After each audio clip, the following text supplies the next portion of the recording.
Hello everyone, welcome to online class of physics. Today in this video we are going to continue our topic of dimensional analysis. इससे previous videos में हमने mechanical quantities और thermal quantities की dimensional formulas को सीख लिया था, उन्हें बनाना, उन्हें याद रखना था और साथ के साथ उसकी एसआई यूनिट भी डिस्कस की थी। आज हम इनको फिनिश करने वाले हैं फटाफट से, क्योंकि हमारे पास सिर्फ कुछ ही क्वांटिटीज बची हैं। Some of them are electrical quantities, as well as मैं यहां पे साथ में फिनिश कर दूंगा आज मैग्नेटिक क्वांटिटीज को। तो चलिए आज का लेक्चर शुरू करते हैं। सबसे पहली इलेक्ट्रिकल क्वांटिटी जो मैं डिस्कस करूंगा वो है electric charge. Now we know that what is electric charge. हमने 10th स्टैंडर्ड में इलेक्ट्रिसिटी चैप्टर को पढ़ा हुआ है। Electric charge is the property of the matter due to which it attracts or repels another charged matter। जब आप अपने dry hairs में एक प्लास्टिक स्केल को रब करते हो और छोटे छोटे पेपर बिट्स के पास लेके जाते हो तो वो पेपर बिट्स को अपनी तरफ क्या कर लेता है, attract. The reason behind that कि जब आपने स्केल को अपने बालों में रब किया था इट गॉट चार्ज्ड, और जब वो स्केल पेपर्स के पास गया बिना टच किए उसको, तो पेपर्स को भी क्या कर दिया, उसने चार्ज कर दिया। और स्केल और पेपर पे अपोजिट चार्ज था तो स्केल ने पेपर को अपनी तरफ क्या कर लिया, अट्रैक्ट कर लिया। सो इलेक्ट्रिक चार्ज का बेसिक ये है। अब इलेक्ट्रिक चार्ज का कोई हमें एक्सप्रेशन, कोई फॉर्मूला चाहिए होगा जिसकी हेल्प से हम इसका डायमेंशनल फॉर्मूला बना सके। इलेक्ट्रिक चार्ज का सबसे सिंपल फॉर्मूला तो हमने 10th स्टैंडर्ड में ही सीख लिया था। What is electric current? Charge flowing per unit time.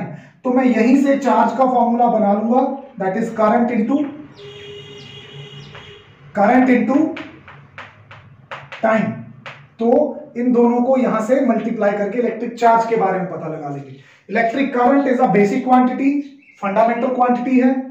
इसका डायमेंशन क्या होता है, एम्पियर, और टाइम का क्या होता है, टी।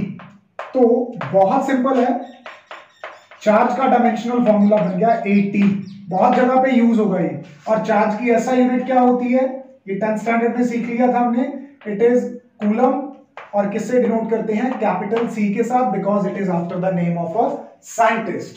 अगली चीज जो मैं आपसे यहां पे डिस्कस करने वाला हूं that is electric potential. Electric potential भी हमने तब डिफाइन किया था। What is electric potential? Electric potential is work done per unit charge in moving it from infinity to a point, या अगर पोटेंशियल डिफरेंस आ जाए from one point to another point, simply we can say work done per unit charge. अब work done का dimension क्या होता है, सीख चुके हैं मैकेनिकल क्वांटिटीज में, ml/t-2। चार्ज का ऑलरेडी सीख लिया, क्या होता है, AT। अभी इसको अगर ऊपर लेके जाऊं तो t की पावर -1 इधर से आएगी तो टोटल हो गई -3, a भी साथ में चला जाएगा। So I got ml2 t-3 a -1।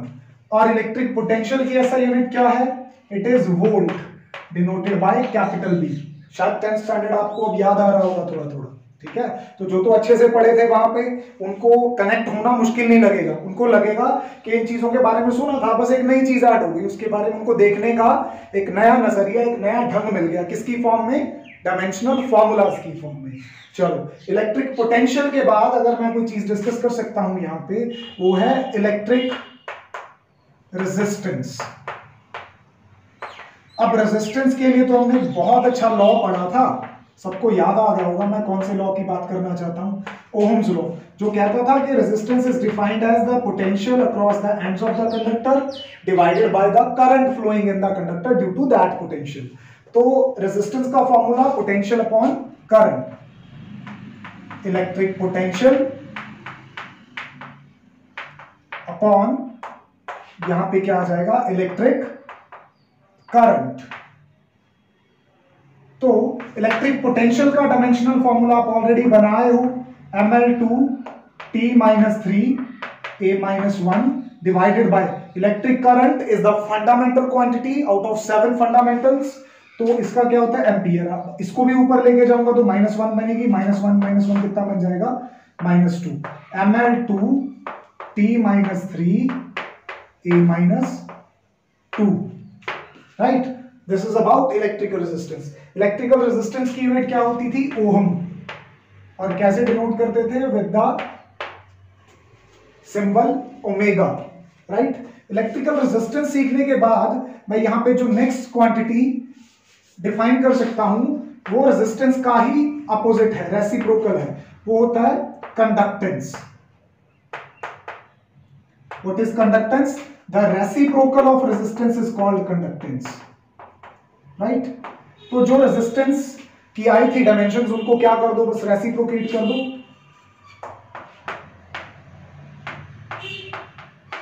I hope the things are getting easy now, क्योंकि आपको पता चल चुका है कि आपको किस लेवल की चीजें डिस्कस करनी है।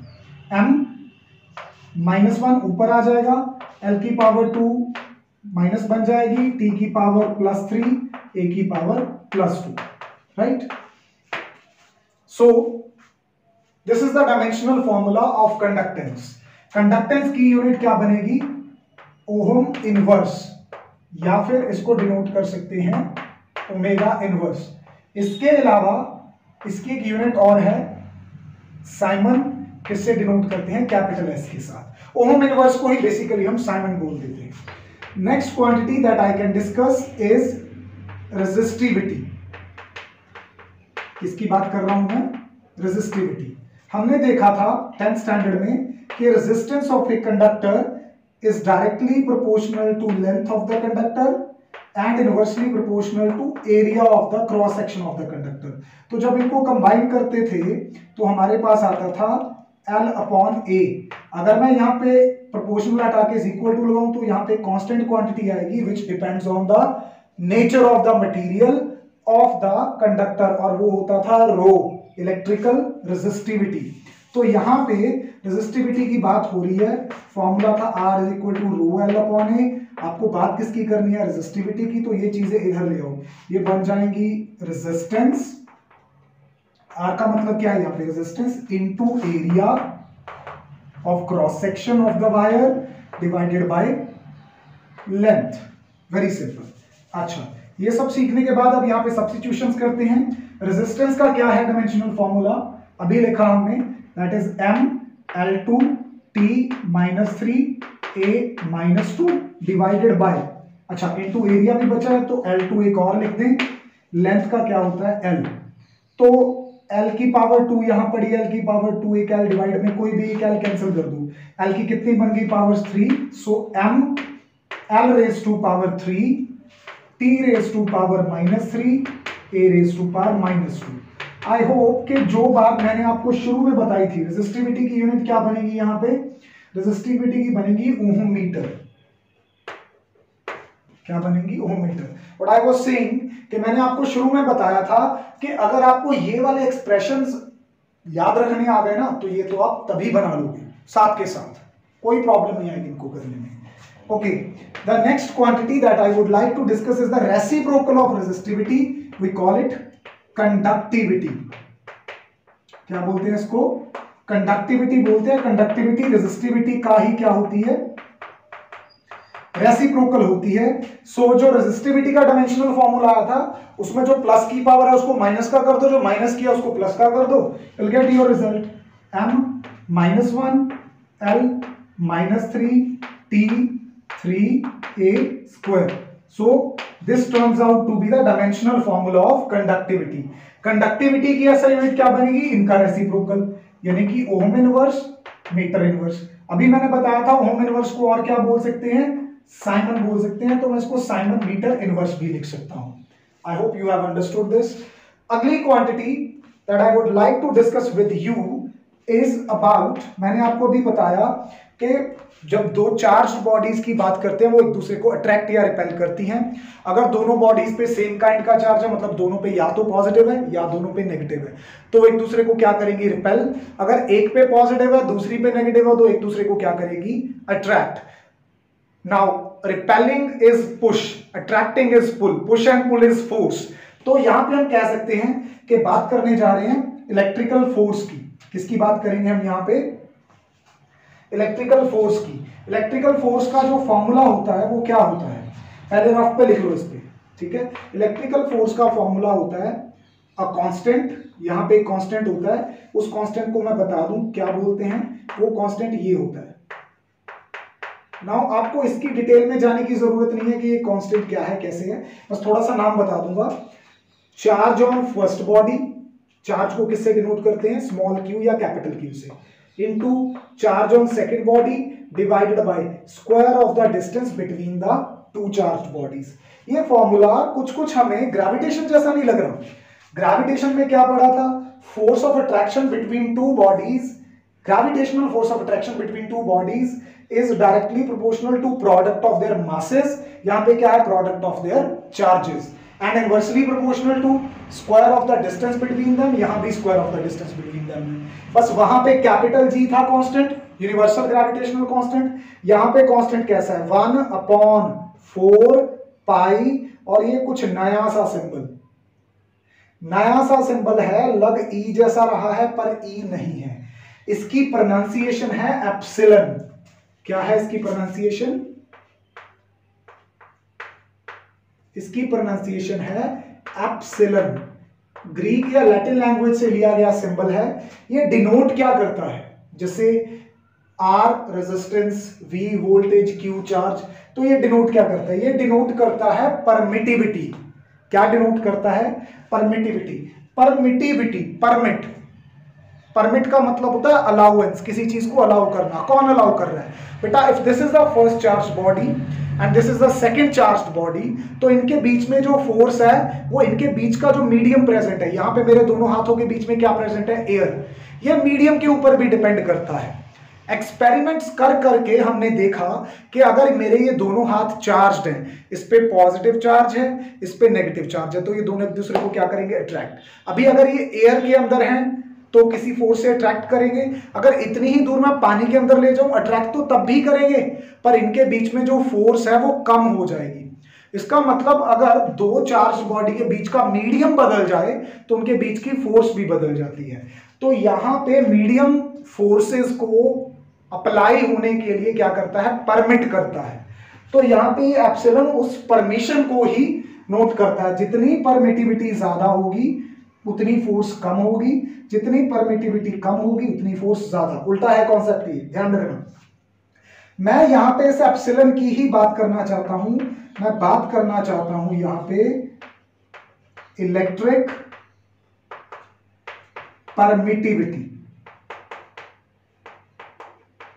इसकी बात करना चाहता हूं, इलेक्ट्रिक परमिटिविटी।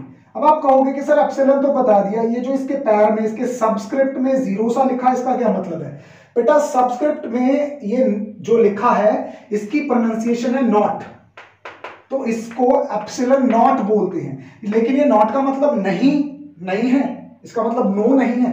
नॉट डिनोट करता है कि यहां पे हम इस परमिशन की बात कर रहे हैं किस मीडियम के लिए, या तो एयर के लिए या वैक्यूम के लिए, क्योंकि दोनों की वैल्यू क्या रहती है, एप्सिलॉन की दोनों में सेम रहती है। तो एप्सिलॉन नॉट का मतलब है permittivity of the free space. Free space का मतलब खाली जगह, ठीक है। अगर यहां पे नॉट नहीं है तो आ जाएगा परमिटिविटी ऑफ सम मीडियम। अगर मैं W लिख दूं, वाटर लिख दूं, तो हो जाएगा परमिटिविटी ऑफ वाटर। अगर मैं यहां पे कोई लेट्स से चॉक लिख दूं तो हो जाएगा परमिटिविटी ऑफ चॉक। तो नॉट का मतलब क्या होता है, परमिटिविटी ऑफ फ्री स्पेस। तो मैं यहां पे इलेक्ट्रिक परमिटिविटी की बात करने चाह रहा हूं। इलेक्ट्रिक परमिटिविटी का फॉर्मूला बनवा दो जरा। किसका फॉर्मूला बनाना है, इसका। जिसका फॉर्मूला बनाना है उसको ऊपर ले आओ, बाकी सब चीजें दूसरी जगह। तो बड़े ही ध्यान से F को हम यहां पे क्या करेंगे, नीचे ले जाएंगे। तो ये बनेगा, ऊपर क्या बचा, charge on first body into charge on second body divided by 4 pi F into साथ में क्या है, डी स्क्वायर। मुश्किल नहीं है चीजें, सीख लो बस उनको। इलेक्ट्रिक परमिटिविटी, ठीक है, किससे डिनोट करते हैं इसको, एप्सिलॉन के साथ। अब डायमेंशनल फॉर्मूला तो सेम रहेगा, चाहे परमिटिविटी आप फ्री स्पेस के लिए डिस्कस करो, चाहे वाटर के लिए, डायमेंशनल फॉर्मूला थोड़ी बदलेगा, उससे वैल्यू बदल सकती है उसकी, ठीक है।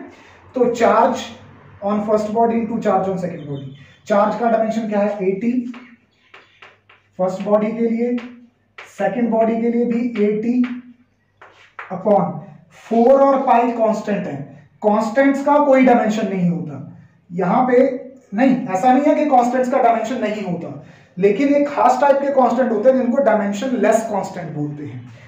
तो ये डायमेंशन लेस कांस्टेंट है, 4 is a number, pi is also a number, ठीक है, तो इनका डायमेंशन नहीं है। फोर्स का डायमेंशन हमें याद है mL2T-2, ठीक है, और लास्ट पे d स्क्वायर यानी कि लेंथ का स्क्वायर।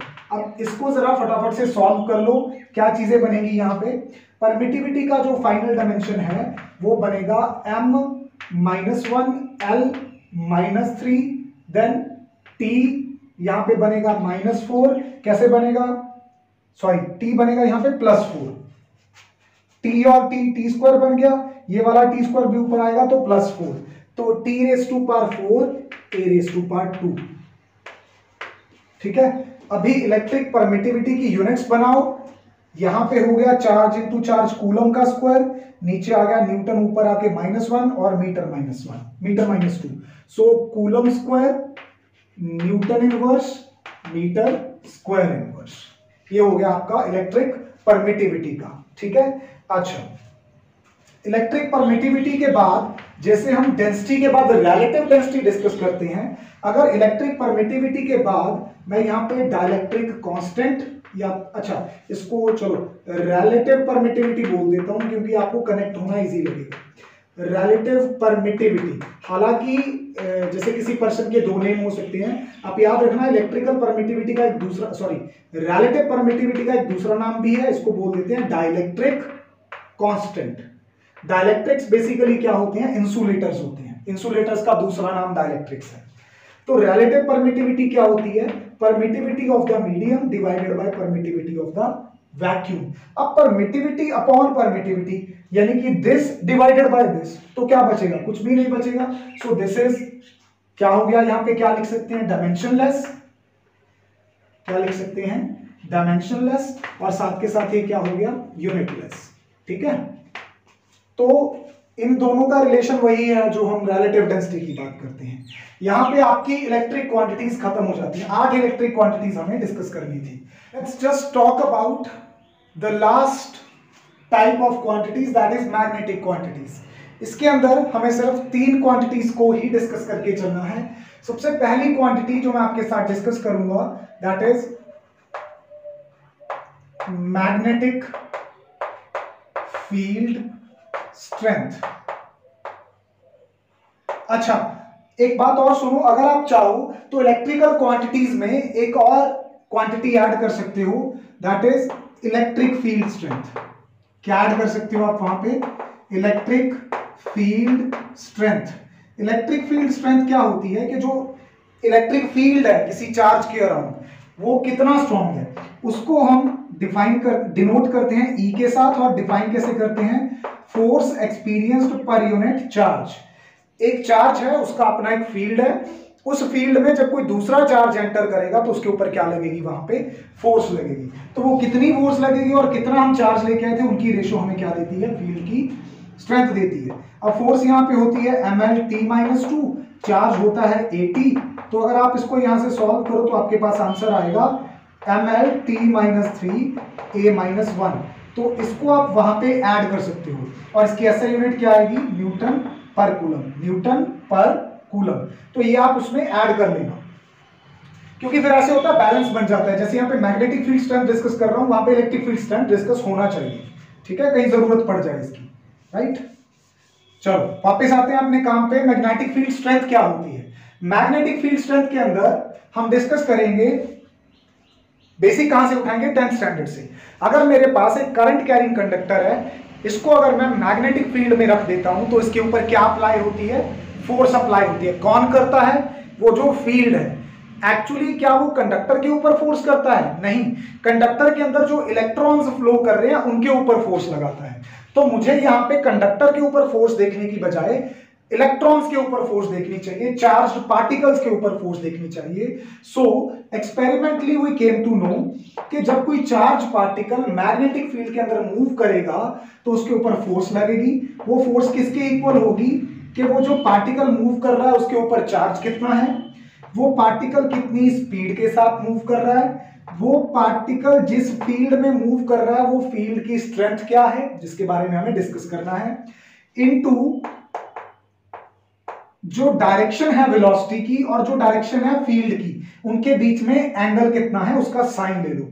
मतलब अगर v और b एक ही डायरेक्शन में है तो इनके बीच में एंगल क्या हो गया, 0। अगर v इधर को है, b इधर को है, तो इनके बीच में एंगल कितना हो गया, 180। अगर v उधर को है और b इधर को है तो इनके बीच में एंगल हो गया 90। तो ऐसे आप डिफरेंट एंगल्स ले सकते हो। हमें किसके बारे में डिस्कस करना है, b के बारे में। तो b का फॉर्मूला बनाना है ना, अगर b का फॉर्मूला बनाना तो बाकी सारी चीजें इधर ले लो। क्या बनेगी, फोर्स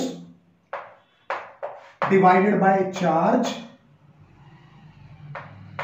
इनटू वेलोसिटी या स्पीड एक ही बात है, इनटू साथ में क्या आ गया, एक ट्रिग्नोमेट्रिक रेशियो आ गई, that is sine theta. Force का डायमेंशनल फॉर्मूला क्या होता है, ml t-2 divided by charge का क्या होता है, at। वेलोसिटी का क्या होता है, lt-1। टी रेशियोज का तो कोई डायमेंशनल फॉर्मूला होता ही नहीं है, ठीक है। तो अब इनको सॉल्व करते हैं, l के साथ l कैंसिल, तो l तो बचा ही नहीं, m t-2 ऑलरेडी पड़ा, एक और जाएगा तो क्या बन जाएगा, -3, और साथ में a क्या आ जाएगा, -1। सो m t-3 a, know just listen, यहां पे t और t इनवर्स भी पड़ा था, ये भी क्या हो जाएंगे, कैंसिल हो जाएंगे। तो यहां पे हमारे पास अल्टीमेटली बचेगा m t-2 a-1, राइट। और मैग्नेटिक फील्ड स्ट्रेंथ की ऐसा यूनिट क्या होती है, tesla, after the name of scientist sir Nikola Tesla, और डिनोट कैसे करते हैं उसको, कैपिटल टी के साथ। अगली क्वांटिटी मैं जो डिस्कस करूंगा वो इलेक्ट्रिकल के पैरेलल ही चलेगी। वो क्या थी अपनी, जैसे वहां पे डिस्कस किया था हमने इलेक्ट्रिक परमिटिविटी, यहां पे डिस्कस करेंगे मैग्नेटिक, क्या डिस्कस करेंगे, मैग्नेटिक परमिएबिलिटी। परमिटिविटी और परमेबिलिटी में जो फर्क है वो ये है कि बस वो इलेक्ट्रिकल एस्पेक्ट डिस्कस करती है, ये मैग्नेटिक एस्पेक्ट। डिपेंड दोनों ही किसके ऊपर करती है, मीडियम के ऊपर। मीडियम कितना अलाउ करता है फोर्सेस को काम करने के लिए। मैग्नेटिक परमेबिलिटी का सिंबल होता है म्यू, ठीक है। इसको डिफाइन करने के लिए हम यहाँ पे कॉन्सेप्ट इंट्रोड्यूस करेंगे, वही कॉन्सेप्ट जो हमने 1 एम्पियर की डेफिनेशन के लिए किया था। दो करंट कैरिंग कंडक्टर हैं, या तो सेम डायरेक्शन में करंट कैरी करेंगे, मतलब दोनों ऊपर या दोनों नीचे, या एक ऊपर एक कहां करेगा, नीचे। तो एक दूसरे को क्या करते हैं, अट्रैक्ट या रिपेल करते हैं।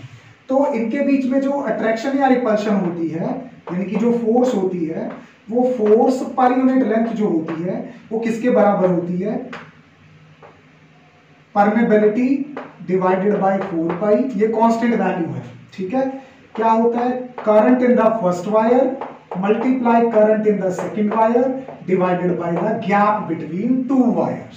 मतलब जितना ज्यादा करंट फ्लो करेंगे उतनी फोर्स स्ट्रॉन्ग होगी, जितना गैप कम होगा उतनी फोर्स स्ट्रॉन्ग होगी, फोर्स पर यूनिट लेंथ। यहाँ पे नॉट डाल दूंगा तो ऑफ कोर्स मैं किसकी बात कर रहा हूँ, फ्री स्पेस या वैक्यूम की। तो मुझे किसका फॉर्मूला बनाना है, मुझे इसका फॉर्मूला बनाना है, म्यू का। तो अगर मैं यहाँ पे म्यू का फॉर्मूला बनाना चाहता हूँ, बाकी सारी चीजें क्या आ जाएंगी, इधर क्या क्या आ जाएगा, 4 पाई और डी नीचे है, एफ के साथ चला जाएगा, F into 4 pi D divided by I1 और I2 किसके साथ आ जाएंगे, L के साथ, I1 I2 इंटू L। इसका तो हमें फॉर्मूला बनाना ही है। फोर्स का फॉर्मूला क्या होता है, ml-t-2, 4 pi is a dimensionless number, d का मतलब डिस्टेंस यानी कि लेंथ, करंट यानी कि एम्पियर, करंट यानी कि एम्पियर, लेंथ यानी कि L। कैंसल, क्या बचा, ml-t-2,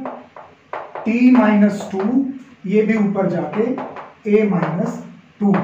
अभी ये जो मैग्नेटिक परमेबिलिटी है इसकी यूनिट अलग अलग फॉर्मूला से हम दे सकते हैं। यहाँ पे जो मैं यूनिट दे रहा हूं वो इस फॉर्मूला से तो नहीं है, किसी और बेसिक फॉर्मूला से है, tesla metre inverse ampere inverse. आपको लेटर ऑन समझ आ जाएंगी ये सब चीजें, okay. So we need not to worry about that, fine. आगे बढ़ते हैं। आगे जो चीज हम डिस्कस करना चाहेंगे यहां पे, लेट मी सी, अगर मैं वो चीज यहां पे देख पाऊं आपके लिए, that is no we don't have it here, I guess tesla metre ampere inverse होता है, ठीक है, yes tesla metre ampere inverse, या आप इसको अभी के लिए छोड़ दो, I tell you later on, क्योंकि प्लस 2 में काम आनी है, ठीक है, यूनिट हम बाद में बना सकते हैं इसकी यहाँ पे। Okay fine, now the last quantity that I want to discuss here is, इसी के साथ की है रिलेटिव परमिटिविटी, सॉरी परमेबिलिटी, किसके बारे में, रिलेटिव परमेबिलिटी के बारे में डिस्कस करना चाहूंगा। रिलेटिव परमेबिलिटी में हम क्या करते हैं, किन्हीं दो मीडियम्स की मैग्नेटिक परमेबिलिटी को कंपेयर करते हैं।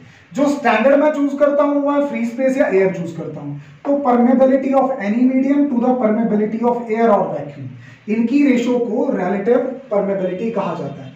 क्योंकि परमेबिलिटी अपॉन परमेबिलिटी है, तो this factor divided by this factor is going to give you nothing, तो यहां पे क्या आ जाएगा, डायमेंशनलेस, पहली बात तो, और यहां पे क्या आ जाएगा, यूनिटलेस, ठीक है।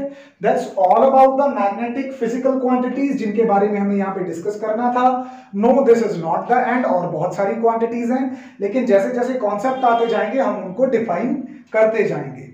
सो this was all about the dimensional formulas of most of the physical quantities that we are going to talk about. Hope you have enjoyed it. अभी आपको क्या करना है कि इनके ऊपर बहुत अच्छे से काम करना है, इनको लर्न करना है, इनको बनाना सीखना है, ताकि हम आगे इनके न्यूमेरिकल्स को कर सकें। So see you in the next video, till then take care of yourself, good bye.